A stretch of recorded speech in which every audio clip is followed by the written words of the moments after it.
I have to rely on Jesus Christ, letting all of us know that, look, it's not always easy. You're going to fall short, just like I did, but that's okay. You get back up and you keep going.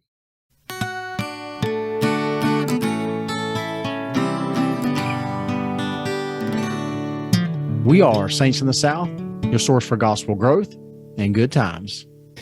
Welcome back, everybody, to another episode of Saints in the South, episode 207.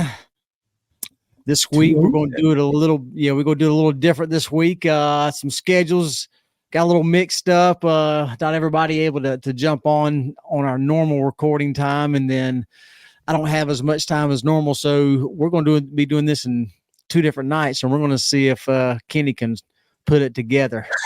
We'll see what happens. How well this works out. That's right. It might fail miserably. We'll see what happens. Kenny and myself are feeling very patriotic today. He's got his USA hat on. I've got my American flag hat on with the American flag in the background. That's USA, right? Well, good stuff. So this week we are in 2nd Nephi, chapters 3 through 5. And the title is We Lived After the Manner of Happiness. And getting us started on our summary here, it says, reading 1st Nephi, you might get the impression that Nephi was somehow larger than life. Large in stature, both physically and spiritually. He seemed unshaken by the trials he faced. Or at least that is what we might assume. While Nephi's faith was remarkable, his tender words in 2nd Nephi chapter 4 reveal that even faithful people sometimes feel wretched and easily beset by temptations. Here we see someone who is trying, who wants to be joyful, but whose heart groaneth because of his sins. We can relate to this and to the hopeful determination that follows. Nevertheless, I know in whom I have trusted. While Nephi and his people learned to live after the manner of happiness, they also learned that happiness does not come easily or without periods of sorrow. It ultimately comes from trusting the Lord, the rock of our righteousness. And that intro leads us into really what I wanted to bring out. Earlier in the year, Michael, he had brought up to him Nephi kind of being high and mighty, right, and everything. Yeah. And kind of as it says here, he seemed kind of larger than life. He seemed to take every struggle there is that he faced, and broadened his shoulders every single time and didn't have any issues with them, and just, come on, people, y'all follow me, right? Yep. And, well, we've seen a lot of growth too, though. Yeah. That's something that to remember, is that each one of these chapters is a period of years transpiring. Right. And so we kind of see Nephi go from kind of he did seem like a little bit annoying maybe when he was younger, kind of bossy, because he felt like he knew it was right. And then we see him start to mature and start to be kind of grow into his leadership. Absolutely. And I find it interesting in the first chapter, or in the book of 1st Nephi, I don't recall, correct me if I'm wrong, but I don't recall anywhere that he talked about himself murmuring or complaining. No. But we heard about Laman and Lemuel, we heard about Lehi, Sariah, Zoram, Ishmael, and his family. We heard about everybody complaining. Everybody. Yeah, even Lehi. That's right. Even Lehi and Sariah, but he never wrote about himself complaining. Now, did he ever complain, or was he just that strong? It's hard to say. I think he this account that we have of him is an account that he wrote later in life, kind of looking back on his life. Right. So he kind of might remember things in a certain light during that time. Yep. And of course, we also know that it was abridged by Mormon as well. So he may have written some things, and Mormon may have decided to selectively leave those things out. I don't know. Like you said, Nephi, he's writing this kind of looking back, and I kind of think it's possible that as he's writing this, and he's written so much, and then maybe he realizes that, hey, I've actually been through some struggles myself, decent amount, but I haven't portrayed that. I haven't let everybody kind of know that.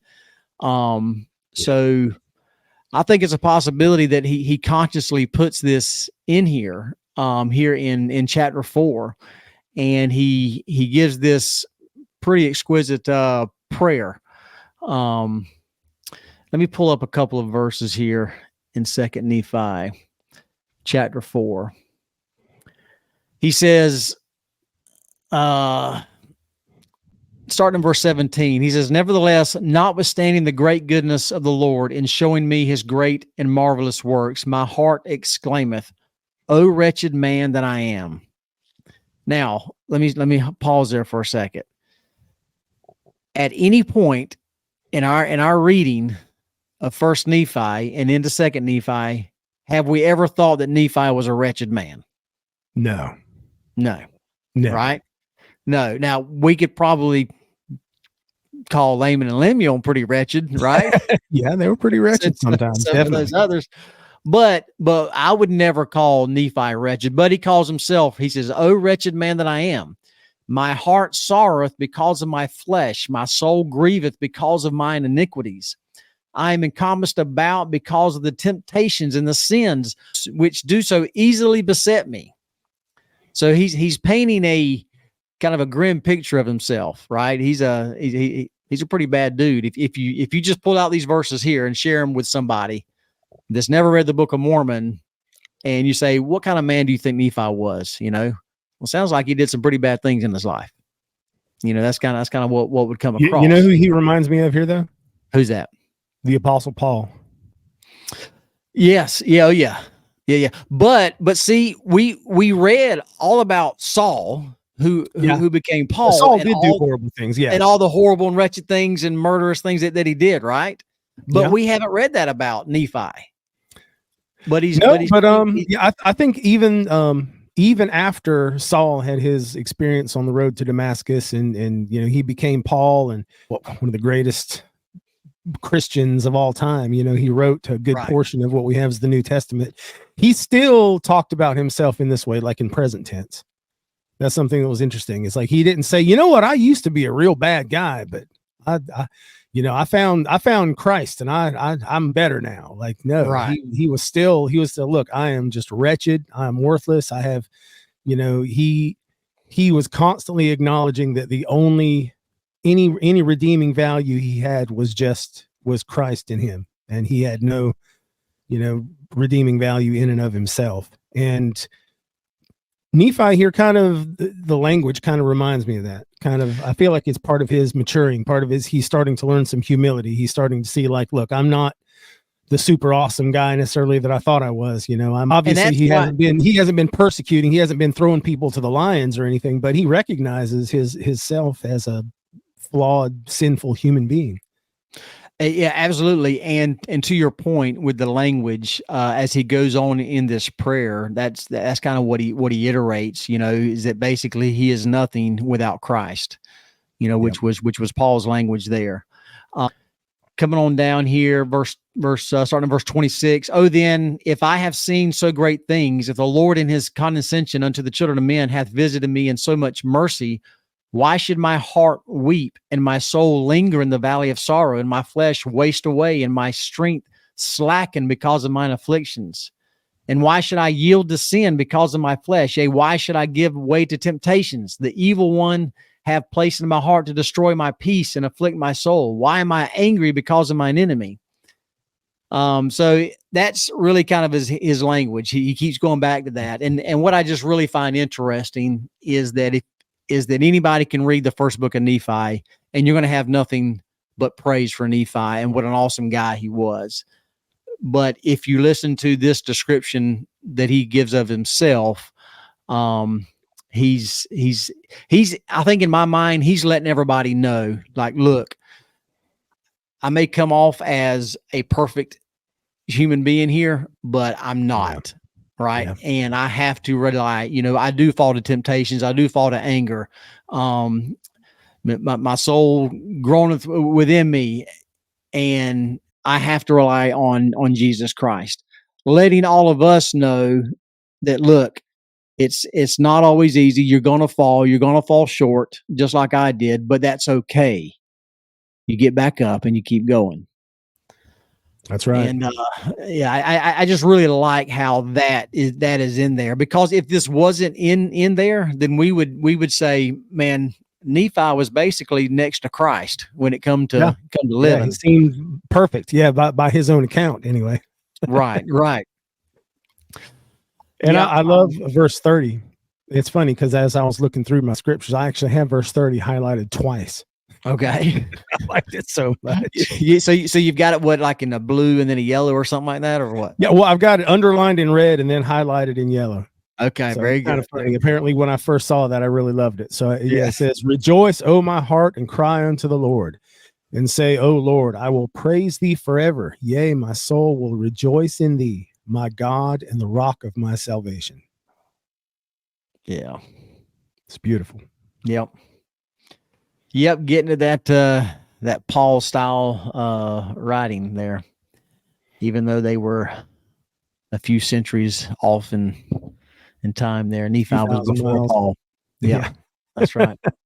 Yeah, definitely a sign of his. I feel like his spiritual maturity. Absolutely. Let's go share one other thing here. Elder Rasband, he said in verse 15 of chapter 4, pull this up here. He says, I used to pass over this verse thinking the word things was not very elegant or spiritual, not grand enough to pair with my soul. And so the verse says, and upon these I write the things of my soul. And many of the scriptures which are engraven upon the plates of brass, for my soul delighteth in the scriptures, and my heart pondereth them, and writeth them for the learning and the profit of my children. So Elder Rasband said that he kind of lacked some eloquence there in using the word things. Yeah. But then he also goes on to say, yet I have learned that the word things is used in the scriptures 2,354 times.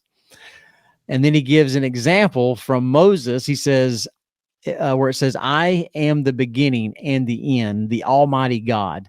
By mine only begotten, I created these things. And then Nephi's words, behold, my soul delighteth in the things of the Lord, and my heart pondereth continually upon the things which I have seen and heard.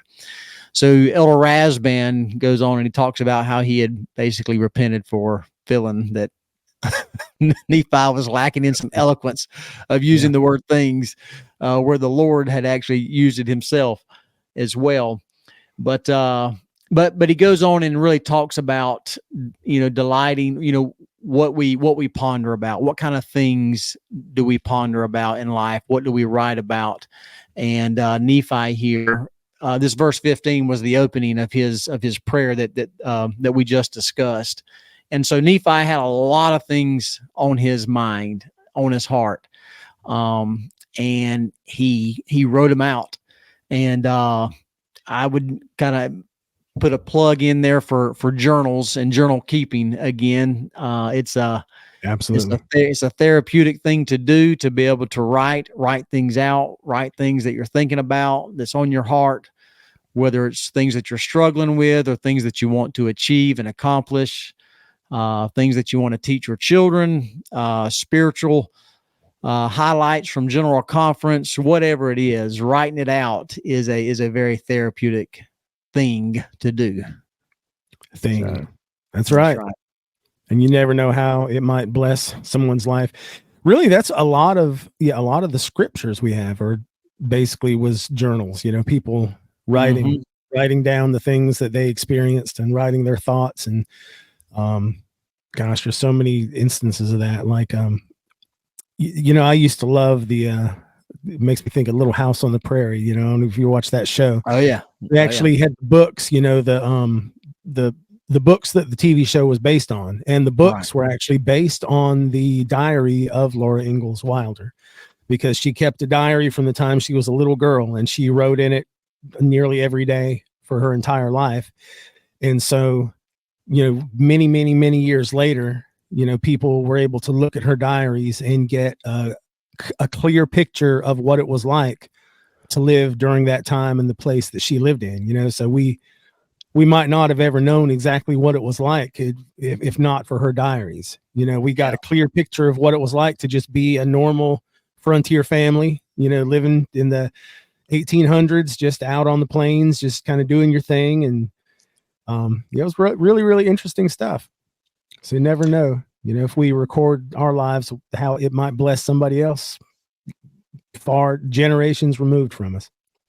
Absolutely. To your point, after my grandmother Myers passed away, my mother's mom, who was the last living grandparent, and how you're going through a lot of stuff. My mom and her brothers and stuff were going through, Granny's things and, separating and so forth.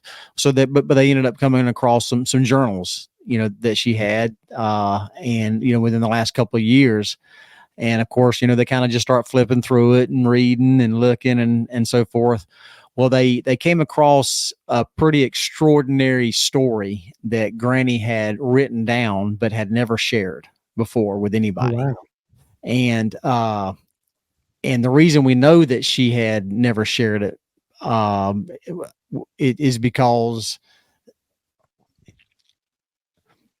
let me just say this. So we're sitting around the table. My mom brings out the journal, and my grandmother, who ended up having a situation with one of her legs and had to start using a walker, and got pretty serious there, to where she's, wasn't able to get out on her own and things like that. And so she writes this experience, and I'm going to do a podcast one day on leaving a legacy. I think you and I have talked about that, about kind of our grandparents and stuff, and kind of leaving a legacy. And I'm going to read this one day, because it's phenomenal. And basically, she writes about the experience of making her mind up that she is going to take that walker and get rid of it. Oh, wow. And what she's going to do is she's going to start going back to the gym. And she was an avid fitness individual, where she would go to the gym and everything. So the first time that she did it, she waited for mom to leave. My mom and my grandmother lived together. She waited for my mom to leave and to go to work. And then, so my grandmother, she walked outside with her walker, and she sits down on the steps, and she scoots down each step, gets back up using the walker, gets in the vehicle, and then ends up driving herself to the gym. Nobody knowing that she's going to do this. Wow. She goes to her journal entry is much more detailed than what I'm giving, so I'm not really giving it justice. But anyway, long story short, she ended up getting rid of that walker and never used it again until she passed away. It's pretty remarkable what she ended up doing. So to your point, journals can be inspiring, and you never know what kind of impact they'll have on people. Wow, that's awesome. And that's exactly what in verse 15, Nephi says, "And writeth them for the learning and the profit of my children." And that's really what journals are for. They 99% of the time they stay within the family, right? Yeah. Very, very seldom do you have a Laura Ingalls situation where it becomes a hit TV show. Yeah. Second Nephi chapter 3. I made a note that there's actually 4 different Josephs in this chapter, and it can. Definitely. You can get kind of like mixed up pretty easy. Keep in mind, this kind of came up to me. Keep in mind, Joseph Smith Jr. is translating these plates, and as he's translating it, he's in the story. That's got to be huge. Yeah, that'd have to be wild, wouldn't it? To be translating the story and be like, wait a minute, he's talking about me. That's right. Now think about it, like where you're going. if you're like me, sometimes you have some inspiration, like go say hey to so and so. Just a random. Why don't you stop by and go see brother so and so? Maybe the rogue bishop needs a blessing tonight. Just stop in or whatever. That's right. And then you kind of go, was that really a spiritual prompting, or is that just kind of me thinking that? Or can you imagine Joseph Smith translating this? And if I'm questioning, a prompting on my way home to turn left instead of right, to go the long way, and I'm battling in my brain, like, was that really a spiritual prompting, or was it just me thinking that? Can you imagine Joseph Smith translating that and going, is that right? Am I sure? But that's pretty big. That's a big, big deal. So I can only imagine, but I was reading different reviews and stuff like that. And there was a book mentioned called Rough Stone Rolling that sounds like one I'm going to order, but it sounded like a pretty even-handed look at Joseph Smith, to where they're not, pulling any punches and glorifying him and saying he was, a perfect person or whatever, but they're also not, lambasting him and buying into rumors and stuff either. So I'm going to take a look at that. But anyway. I've heard a lot about Rough Stone Rolling over the past several years, and it's probably one of the best, if not the best, biography we have of Joseph Smith, as far as just being as historically accurate as possible without any bias. Sure. Yeah, that's the trick, man. Finding books that don't have the bias, or at least clear about the bias that they do have, that's the trick these days. I know Jackson already talked about chapter 4 here, and he went into it pretty well. I was just going to mention to our previous discussion about Laman and Lemuel and kind of complaining and wanting to go backwards. And I remember we were talking about specifically that they kind of, this is when Ishmael died, and they were kind of like, this is the worst. We were taken away from Jerusalem. We could have at least been happy before we were taken captive there. It would have been better off for our wives to, be dead than out here doing all of this, right? And they were, I remember talking about that, that when you're having a tough time, if you're focusing on the problems, and then you focus on past problems, and then you imagine future problems, then that's creating a spirit of, 1, victimhood, and 2, resentment. And man, those are the 2 main ingredients to, enmity with God. And that's, I think, the 2 main ingredients that go all the way back to Cain, and in every bad idea humans have ever had, right? Victimhood and resentment, and they go hand in hand. But anyway, so that was kind of their thing. Like, we don't see any of that going on today, though. Yeah, right. Yeah, no. Luckily for us, we got over that, right? Humans we got over that. Yeah. That's right. So, but that's the thing. Laman and Lemuel were falling into that groove. But I think in chapter 4 here, we see the alternative path, right? Nephi is having a tough time, and he's coming down hard on himself for this tough time. And to me, it seemed like he was focusing a bit on anger. He felt that, his anger was holding him back, was pulling him down, preventing him from living a life of happiness. And so, understandably, he's sad. His father just passed away. There's a lot more burden on his shoulders. So he's, stressed day at work.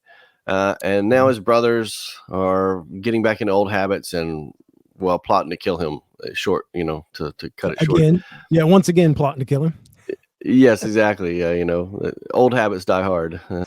It belongs to us to rule over this people. Let us slay him.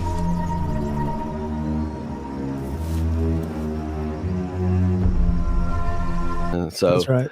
Anyway, so Nephi's really laying it out to say, this is what's going on. And then he beautifully makes this little recipe for how to get through that, how to make your way out of the valley of despair, I think is how he kind of phrased it.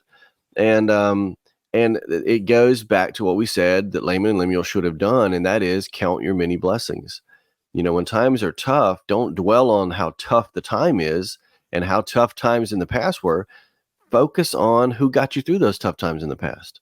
Who's going to get you through the tough time now? who's going to always get you through. And it throws back to, Exodus and who got the, Israelites through their tough times. And remember. I mean, that's pretty much it. And then, so he kind of gives us little recipe here to trust God, have patience and in God and his time and his wisdom, give over your burdens to God and count your many blessings. Remember to have an attitude of gratitude goes with that. Make an offering of a broken heart and contrite spirit. So some humility there. And then to pray throughout. And then you can cue up MC Hammer's old song, Pray. I mean, that's classic. I'm pretty sure it's going to be in the next hymn book. I mean, I said we pray. Yeah. Oh, yeah, we pray. I said we pray. Oh yeah, we pray. We got to pray just to make it today. Nick Lavery. Yeah, we mentioned him. I've mentioned him before. Yeah. The special forces, the amputation, and he was just giving this little quick cutout from, I think, an interview he did, and he was talking about emotional regulation, and he said that's kind of the superpower. Like if you have good emotional regulation where you're able to understand the feelings you're feeling and then take a step back and still make a reasoned decision, a logical decision, that's like a superpower. And he says it sets people apart in whatever field they're in, whether it's sports or business or medicine or whatever. He said, because usually those two things are opposed. High emotion leads to low reason, low logic, and usually bad decisions. So, but I thought that was a pretty cool takeaway here. Absolutely. And I was trying to remember the other quote that you cited. It was actually, I think you weren't sure who it was, but it was Sadhguru who said, you cannot suffer the past or future because they do not exist. What you are suffering is your memory and your imagination. That's right. It's a great quote. That's right. And man, you know what, the devil, that's I think one of his go-tos is once you find yourself in that little cycle, man, he just keeps you running in circles of just drumming up things, sometimes imaginary things that, you never really suffered. Like you'll hear that sometimes with people that are kind of on the outs and stuck in the doldrums, and they'll be like, my childhood was so terrible and rough. And then their siblings next to them going, what are you talking about? I grew up in the same house. It was awesome, And I mean, that's the thing. It's a lot of it's perspective. Lincoln, my youngest, he wanted to go to a basketball game to watch some of his friends play. And Gracie, she had piano lessons and stuff. And I was still at work or something. I don't remember what it was, but I was otherwise occupied. And so my wife had to take Gracie to the piano lesson and then take Lincoln to the basketball game. So he was kind of, kicking rocks and upset that that he was missing part of the game. He got there, I think, about halftime, maybe a little bit after. But she had to talk to him and was like, listen, you should be grateful that you get to go to any of it.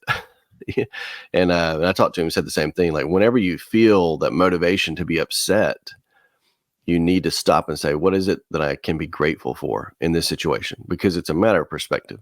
You say, well, man, that stinks. I missed the first half. But then immediately you can say, well, I'm really glad I can make it to the second half, at least. Nothing is guaranteed that you're going to have anything. Even your next breath is not guaranteed. So there's always something to be grateful for. And that it's all about perspective. Attitude of gratitude, it makes a difference. Chapter 5, I thought it was an interesting turn. For so long now, it's been kind of keep trying to make it work, when it comes down to Laman, Lemuel versus Nephi and the others, right? Keep it together, keep trying to make this work, keep trying to make this, help them be righteous and that type of thing. And then all of a sudden we have this shift where the solution is to separate. And I thought that was kind of dramatic, kind of interesting. But it reminded me of Joseph of Egypt, right? That you flee from wickedness, that at some point you say, you know what, I don't need to be here. I got to get, and take off. And so I think that's something that we should keep in the back of our mind of options that might be on the table at any given time. And that could be friends, that could be parties, that could be work associates or work in general, like where you're working at. That could be something that that the Lord will prompt you to do. It's like it's time to go. Like you need to be somewhere else right now, or going forward. Like uproot and take off. That's within the realm of possibilities. So that's something to keep in mind. And I made a note that it's like Forrest Gump. Sometimes you just got to run. So, run, Forrest, run. Run, Forrest, run! Run, Forrest! Oh man! And then I also made a note. About Chesty Puller. Are you familiar with him? Yeah. Yeah, he's a devil dog. He's a old school Marine, and he has some of the best quotes of anybody ever. And anyway, he said something like, when you're surrounded by the enemy, he would say things like, "Good, that simplifies things. A target-rich environment." That's right. Or he'd say something like, "Retreat. That wasn't a retreat. We were something tactically repositioning," or something like that. So same kind of concept is sometimes you just got to move. You got to pick up and find a new spot. Oh, I did make a little. Go ahead. Verse 21. Well, where it talks about the curse of the skin of blackness to come upon them. Oh, yeah. No, I didn't make too much of that. I have in the past. I've noticed it and highlighted it and stuff. But for whatever reason, I feel like we can't let this lesson go by without at least mentioning that, because I feel like so many people have taken these verses out of context, because there's a lot of symbolism here, and there's a lot of I've seen Scripture Central has just done some really good videos on this, talking about it. Of course, I like some of their videos. Fulmer Brothers, had some good comments on this. But the thing is that the language that's here is consistent with the ancient Hebrew symbolism. The Nephites were white and exceedingly fair and delightsome. And then it said that the people of the Lord God did cause a skin of blackness to come upon them. And so a lot of people take this at face value that it just means they were black and white, which is kind of ridiculous, even though there have been people that have legitimately thought that's what it meant.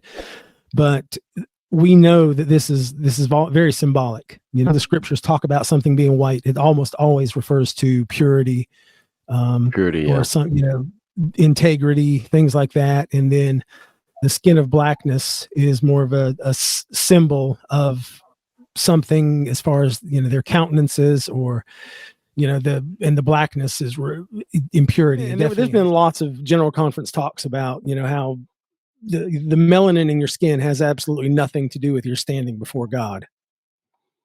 And so I think that's just important to remember and understand that these verses have been taken out of context by people, usually for, I think, malevolent reasons, who try to look for things to try to make it look bad. But it is incredible how it is incredible how us humans can get things so twisted. Like my youngest daughter Gracie gave that sacrament talk not too long ago, and she kind of worked Beethoven's Ninth Symphony into her sacrament talk, which I thought was fantastic. And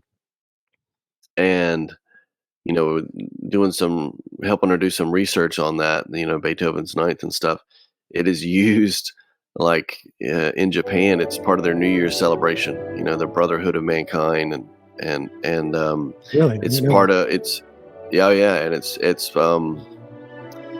it's the EU's national anthem. I guess it's not really a national anthem, but it's a EU anthem, I guess. Yeah.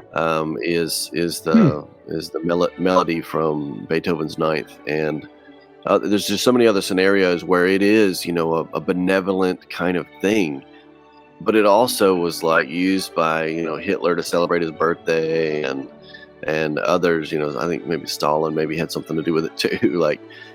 But that's the thing. Like, you can take something that's kind of innocuous, or even a positive thing, or that's helpful to understand, and then someone else takes it and twists it, and it's like, now it's just, somehow associated with that. You're like, dang. Yep. That's how Yeah, people even are. the swastika. It's interesting that the swastika is an Yeah, ancient, like yeah. Eastern Hindu or symbol that something. was. Yeah, Yeah, I'm trying to remember. I think it was Hindu or something like that, but it was yeah, it was nothing malevolent or anything yeah. No, about it at all. But I know. just the fact that the Nazi Party kind of adopted that symbol for their I'm to actually represent their ideology kind of tainted the symbol forever. right. Yeah, that's true. But for other things, I would say I think it's worth standing up and saying no. That's Yeah, not your symbol, and we're taking it back. You know, like that. You don't get to just slander our a symbol that we associate with or whatever. Because I think like far the too many rainbow. times throughout history, yeah, far too many times in history, some Yeah, nefarious movement adopts some sort of a positive or benevolent symbol, and then it just gets ceded to them, and you're like, oh yeah, yeah, it's tainted now, so we can't use it anymore.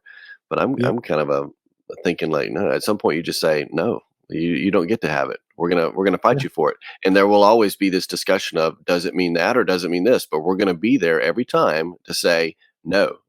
They tried to take it, and we're telling them no. The like, one that comes to mind is the upside down star. Um, hmm, so many, associate that with like devil worshiping or say, whatever the dark arts or witchcraft or whatever, right? But if you look back, I mean, some of the old cathedrals used it as a symbol of Christianity. yes, And if you look at the inverted the pentagram. yeah, that's right. And if you look at the Medal of Honor in the U.S., like the highest military um, award of merit, it involves an upside down star.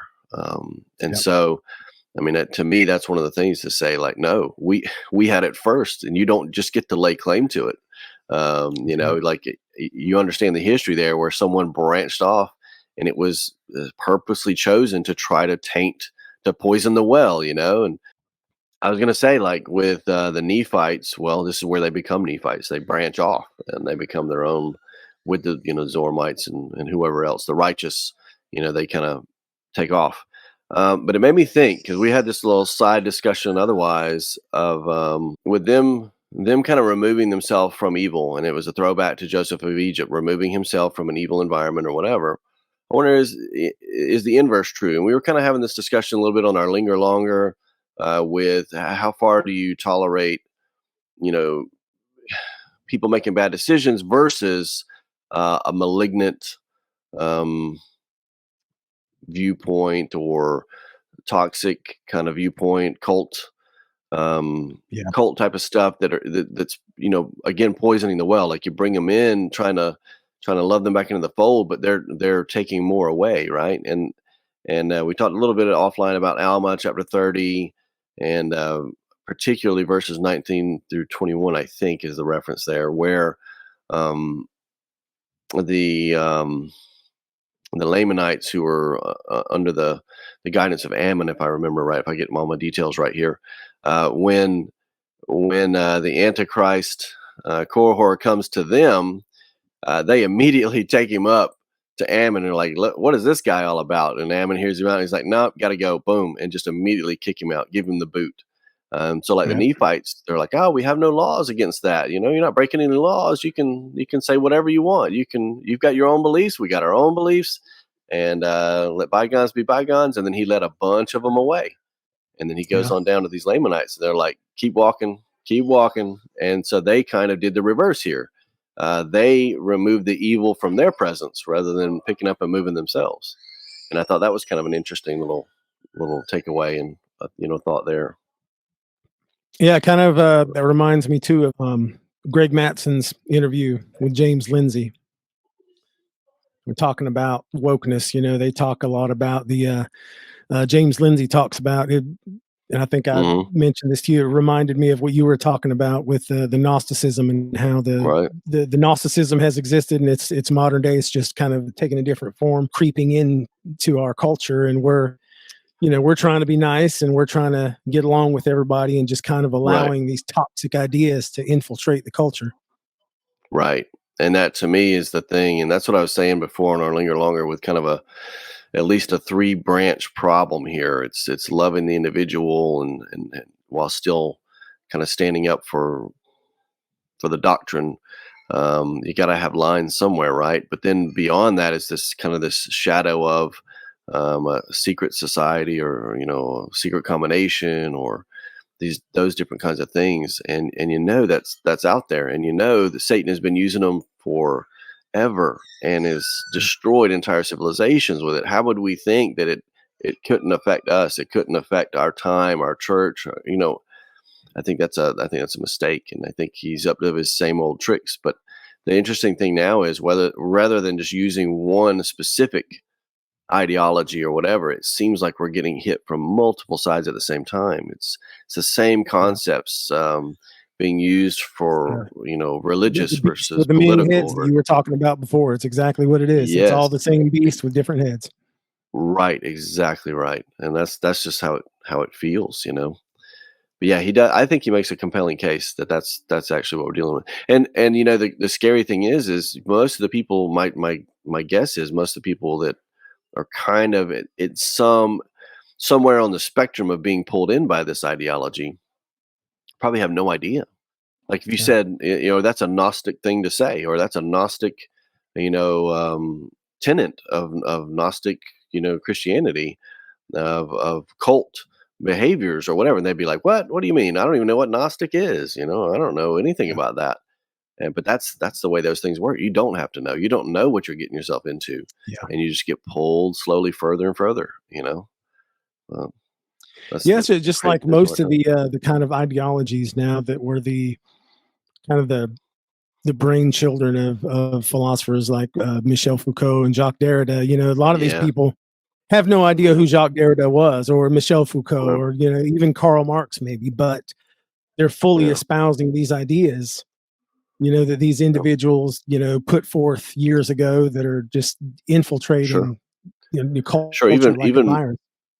Yeah, even Rousseau. I mean, you hear so many Rousseauian things these days. Oh yeah. And people don't realize it. I mean, they could literally quote Rousseau, kind of payioneer, and you'd be like, the "Oh, yeah, that's OG a very Rousseauian right? thing." Yeah, and you say, "Well, that's a very Rousseauian viewpoint," or whatever. They'd be like, "Who's that?" I don't even know. And they're basically quoting him. I've really been trying to think more and more on how do you inoculate your own kids? How do you inoculate the kids in the church to say, "Hey, don't fall for this." And I think it really comes down to education, and kind of so they know these people, these viewpoints and stuff like that. So when they hear it or they see it, and they go, "Oh, I know what that's all about." And I'm not letting that foot in the doorway here. Like keep moving. Korihor, next town. We're not tolerating that. Exactly. so Knowledge is power. Nephi gives another recipe. Big surprise there. I love food. A recipe for happiness. And in chapter 5, verse 10, I think he mentions obedience to the commandments. Verse 11, to keep the Lord with you. And I think that kind of means like also kind of having the Holy Ghost with you, and being able to, I think that goes right in line with President Nelson's instruction to be able to receive and have that guidance of inspiration and revelation. Verse 12 is the scriptures, the word of God, our histories, to essentially remember the things the Lord has done for us, which we already kind of covered, for keeping us in an attitude of gratitude. I'm going to come back to verse 13, but I'll skip ahead for now. 16, they mentioned the temple. 17, I think, is huge, and that is to essentially have productive labor, to be engaged in something useful. I think that's a huge one, especially for our society, that we kind of, people get off track going like, "Oh, I don't have to work." I don't have to do anything. I don't have to, like, I'll just be taken care of, or, can we just move things to a 2-day work week? And I just party all the time? I mean, there's very much this kind of attitude of hard work is not for me. Verse 18, righteous leaders is an ingredient to happiness.